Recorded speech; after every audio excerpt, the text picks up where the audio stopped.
Yeah, so the theme, somewhere I belong, and I don't think I belong in any of those categories you just mentioned there.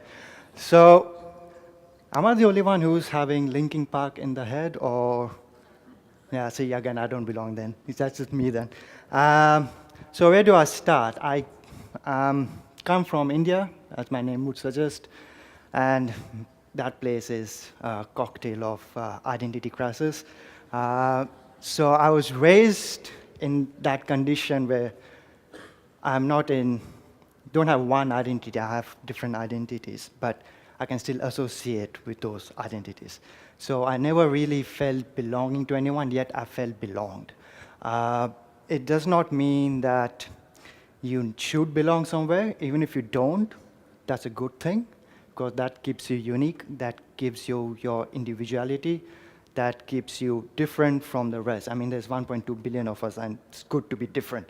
Um, so when I came here to Australia in 2005, I did what many international students don't do. I took up Bachelor of Arts.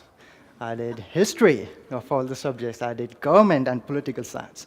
And first reaction, my friends would say, why? I said, because I love it. That's my subject. That's what I'm confident in doing. Uh, Went on like that, and I have few friends who have migrated away from what they were doing into arts and become journalists and doing other stuff. I'm like, hello, that's what I was telling you about. So they know what I was on about, all that throughout those uni life. Um, then becoming a writer, it's nothing I planned for it. It just happened. Just writing assignments got me thinking, uh, looked into creative industries, found few people who were writing poetries, and that had some connection going on with me. Like, I never thought of doing that. How do you write a poem?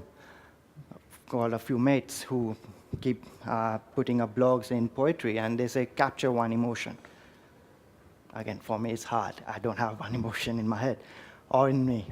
So that took a while, but that got me thinking, how can I contribute back to the society? So I approached the Indian Telegraph, who at the time was just called the Indian. And whenever I would go to any events, they would say, which newspaper do you write for? I said, the Indian. They say, which one? No, no, no, it's called the Indian. And last year, we just had this entire rebranding done, so the entire logo and the name has changed.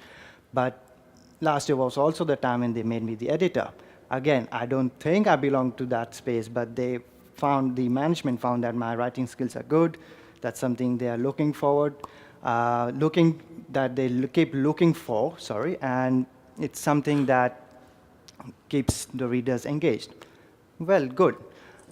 But again, I'm still learning all the tricks and tips of being an editor.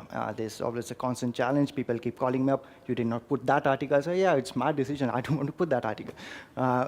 It's not newsworthy. How do you say that? I'm like, well, it's my decision. I'm not going to reveal my reasonings for you. But that's an ongoing challenge. Foodie, as you can make out.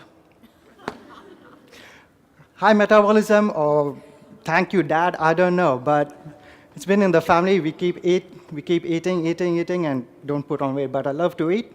That's another identity crisis because I eat everything. And they say, oh, you are Indian, you can't eat that. Like, no, no, no. I eat everything. So I don't care. I live to eat. So that's the other crisis. So I'll go back to my origins. Coming from a different identity is what made me who I am. I'm still getting to know myself. There's still some potentials that probably untapped. Like our first speaker, I don't think I belong to the category of entrepreneur, although I did run my own business. I'm still running my own business. But people have associated that label to me. I never came up with that label. I just say I'm just doing something that we like to do. So it's always been an identity issue with me. So where do I belong? I don't like to belong in one group or one category or one box. I'd rather be out of the box, look at the entire forest rather than one tree, and yeah, just keep knocking on the social norms and keep rattling people up, make people think before they do anything. So yeah, that's me, and I hope you get something out of it. Thank you.